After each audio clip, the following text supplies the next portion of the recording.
After my husband passed away, the son I sacrificed my entire life to raise let his wife take control of everything I owned. They took over my property, called me mentally unstable, and sent me to a nursing home. But what he didn't know was that I had already discovered his plan. And before he could trap me, I had prepared one for him. Soon he came back to me in tears. But by then, it was too late. My name is Amanda, and for 3 decades my life was measured in miles, manifests, and the heavy thrum of diesel engines. Most people see a successful woman and assume she had a head start. But in 1996, my head start was a grieving heart and a bank balance of exactly $490. My husband Robert had just passed away, leaving me with a mortgage I couldn't afford and a 3-year-old son named Scott, who didn't understand why his daddy wasn't coming home. I had 2 choices, sink or swim. I chose to build a goddamn ocean.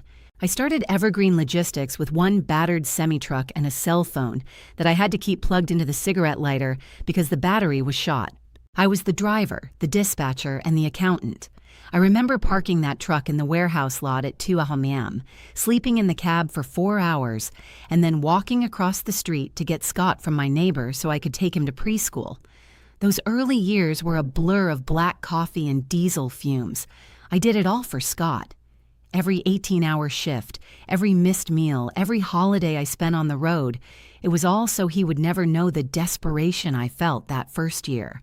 By the time Scott was 10, I had a fleet of 10 trucks. By the time he was 20, Evergreen was a 15 million powerhouse. I gave him the world on a silver platter because I thought that's what a good mother did.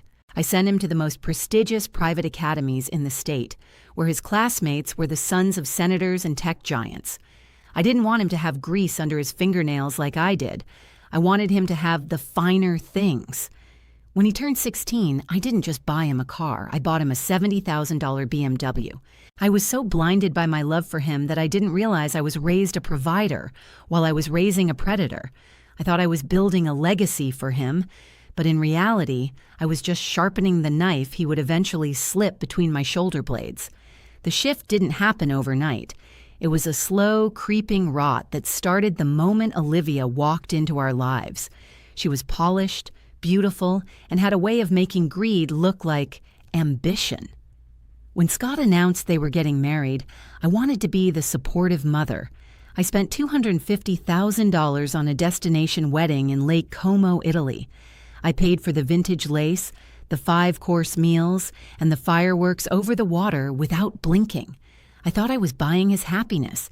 I didn't realize I was buying my own replacement. Soon after the honeymoon, the suggestions started.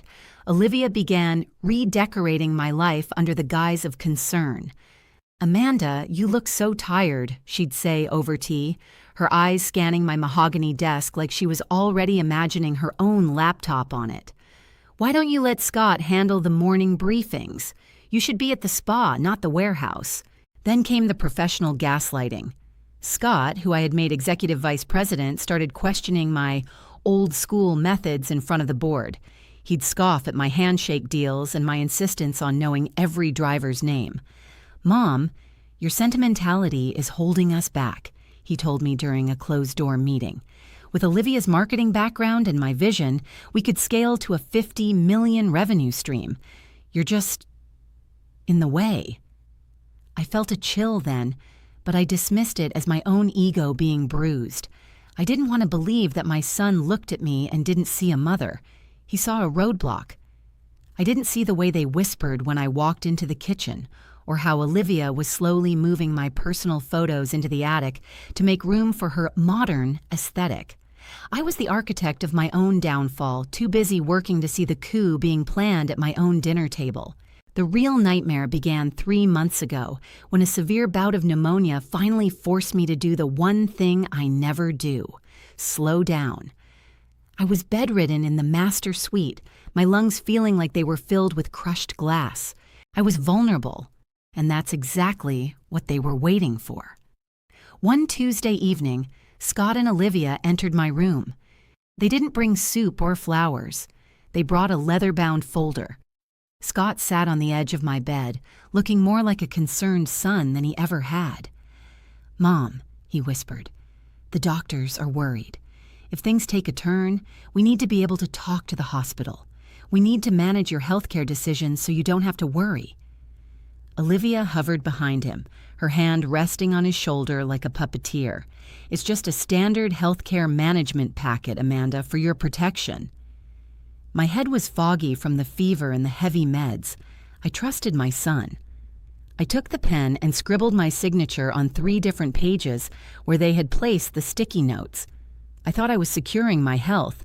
I didn't know I was signing my death warrant as a free woman. The recovery was slow, but 2 days later I felt strong enough to get dressed. I was reaching for my robe when Scott walked in. There was no warmth in his eyes anymore. "The car is here, Mom," he said flatly. "The car? Scott, I'm not due at the clinic until Thursday." "You aren't going to the clinic," Olivia said, appearing in the doorway with a small, cheap suitcase I hadn't seen in years. "We've had you evaluated. The stress of the business, the pneumonia. It's triggered an early-onset dementia. You're a danger to yourself, Amanda. We've found a place where you can be safe." Before I could scream, 2 burly men in scrubs appeared behind them. They didn't let me grab my purse. They didn't let me grab my phone. They marched me out of my own mansion, past the portraits of the husband I had lost and the life I had built. As they shoved me into the back of a black sedan, I saw Scott looking at his watch, bored. Olivia was already on her phone, likely calling a contractor to gut my kitchen. The drive was 2 hours long. When the gates opened, my heart sank. The Willows wasn't a luxury retreat. It was a gray-peeling state-run facility for the forgotten. As the car pulled away, leaving me on the curb with that pathetic suitcase, I realized the bank alerts I'd missed on my phone were probably notifications that my accounts had been drained. Scott hadn't just taken the company, he had deleted my existence. The first 48 hours at the Willows were a descent into a hell I didn't know existed. I was stripped of my silk pajamas and given a scratchy, thin gown. The room smelled of industrial bleach and unwashed skin. When I tried to tell the head nurse that there had been a mistake, that I was the CEO of a multi-million-dollar company, she just patted my hand with a look of pity. "Of course you are, dear. Now take your sedative." They had told the staff I was prone to grandiose delusions. I sat in the common room on the 3rd day staring blankly at a television that was bolted to the wall. A local news segment flashed on. There was my house, my beautiful limestone home. Scott and Olivia were standing on the front steps, dressed in black tie attire, hosting a New Era charity gala for Evergreen Logistics. Scott was laughing, a glass of expensive scotch in his hand, telling the reporter how he was honored to carry on his mother's legacy now that she was resting. Seeing his smug face was like a lightning strike to my soul. The fog of the meds cleared instantly, replaced by a cold, sharpened rage. I began to think back to 1997. Scott was too young to remember, and he was always too lazy to read the archives. I remembered Marcus, my first attorney. When I incorporated, I kept the intellectual property, the brand trademarks, and the proprietary routing software in a private sole proprietorship. I never transferred them to the corporation. I realized in that moment, Scott had the trucks and the building, but I still owned the heart of the company, and I was about to stop that heart from beating. I didn't get mad. I got surgical.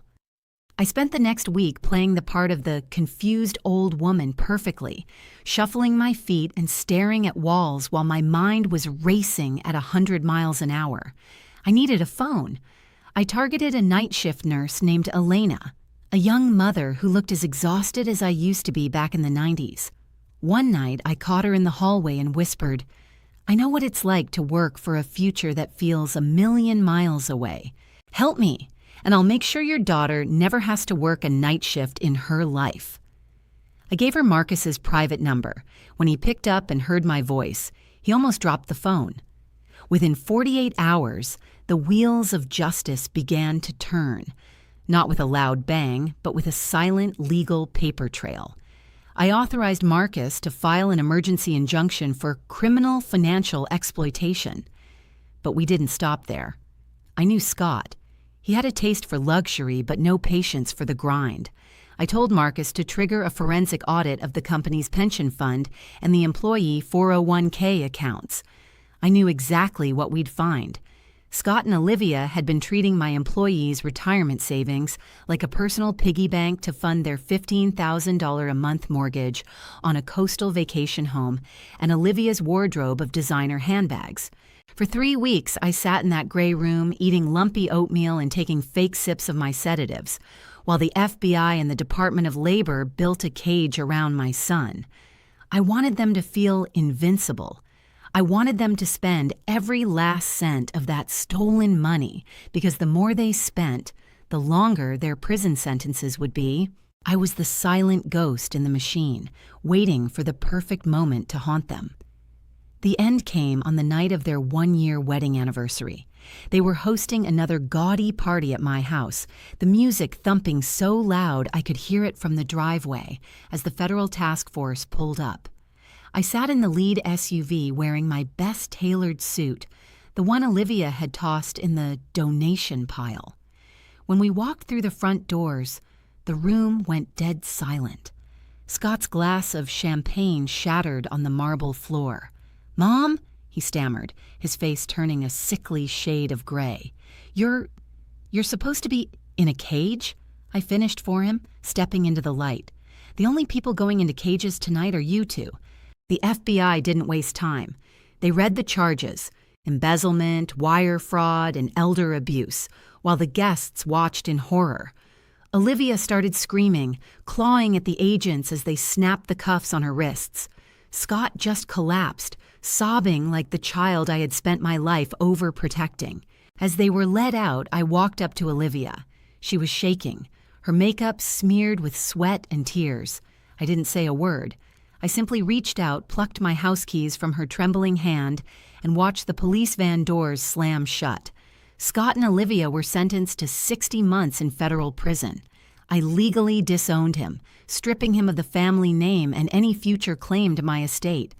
I returned to Evergreen Logistics the next morning, and when I walked into that warehouse, my drivers gave me a standing ovation.